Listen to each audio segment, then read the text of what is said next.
വേങ്ങൂർ സ്വദേശിനി ശാന്തയുടെ കൊലപാതകം സംബന്ധിച്ച അന്വേഷണം വഴിമുട്ടി. പ്രതിയെന്ന് സംശയിക്കുന്ന രാജേഷിനെ കണ്ടെത്താൻ കഴിയാത്തതാണ് പ്രതിസന്ധിക്ക് കാരണം. ഊന്നുകല്ലിൽ മൃതദേഹം ഒളിപ്പിച്ച് വീട്ടിൽ വെച്ചാണോ കൊലപ്പെടുത്തിയതെന്നതിലും ഇപ്പോൾ സംശയമുയർന്നിട്ടുണ്ട്. രാജേഷിന്റെ കാറിൽ കണ്ടെത്തിയ രക്തക്കറയാണ് ഈ സംശയത്തിലേക്ക് പോലീസിനെ നയിച്ചത്. ഊന്നുകല്ലിൽ ആൾതാമസമില്ലാത്ത വീട്ടിലെ മാൻഹോളിൽ മൃതദേഹം കണ്ടെത്തിയിട്ട് 5 ദിവസം പിന്നിടുമ്പോഴേക്കും അന്വേഷണം വഴിമുട്ടിയ അവസ്ഥയിലാണ്. അന്വേഷണത്തിൽ കാര്യമായ പുരോഗതിയില്ലെന്ന് അന്വേഷണ സംഘത്തിലെ ഉദ്യോഗസ്ഥൻ വ്യക്തമാക്കി. അതേസമയം ശാന്ത കൊല്ലപ്പെട്ടത് മൃതദേഹം ഒളിപ്പിച്ചിരുന്ന ഊന്നുകല്ലിലെ വീട്ടിൽ വെച്ചാണോ എന്നതിലും ഇപ്പോൾ സംശയമുണ്ട്. പ്രതിയെന്ന് സംശയിക്കുന്ന രാജേഷിന്റെ കാർ ഫോറൻസിക് സംഘം പരിശോധിച്ചപ്പോൾ രക്തക്കറ കണ്ടെത്തിയിരുന്നു.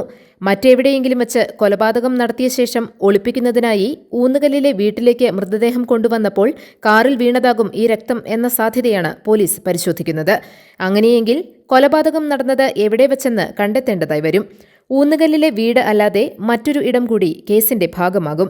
എന്നാൽ കാറിൽ കണ്ട രക്തം ശാന്തയുടേതാണോ എന്നതിൽ പോലീസിന് വ്യക്തതയില്ല. ഇക്കാര്യം കണ്ടെത്താൻ ഫോറൻസിക് ലാബിലെ പരിശോധനാ ഫലത്തിനായി കാത്തിരിക്കുകയാണെന്ന് പോലീസ് പറഞ്ഞു. രാജേഷിന്റെ കാര്യത്തിൽ പോലീസ് ഇരുട്ടിൽ തപ്പുകയാണ്. കോതമംഗലത്ത് കാർ ഉപേക്ഷിച്ച ശേഷം രാജേഷ് എങ്ങോട്ട് പോയെന്ന് ഒരു സൂചനയുമില്ല. കേരളത്തിന് പുറത്തേക്ക് കടന്നിരിക്കാനുള്ള സാധ്യത പരിശോധിക്കുന്നുണ്ടെങ്കിലും ഇക്കാര്യത്തിലും ഒരു ഉറപ്പുമില്ല. ഫോൺ കേന്ദ്രീകരിച്ചുള്ള അന്വേഷണം മാത്രമാണ് പോലീസിന് ഇപ്പോൾ സാധ്യമാകുന്നത്. കൊലപാതക കേസിൽ രാജേഷിനെ അറസ്റ്റ് ചെയ്യാൻ പോന്ന പല തെളിവുകളും പോലീസ് ഇതിനകം ശേഖരിച്ചു കഴിഞ്ഞിട്ടുണ്ട്. GTV news, Kothamangalam.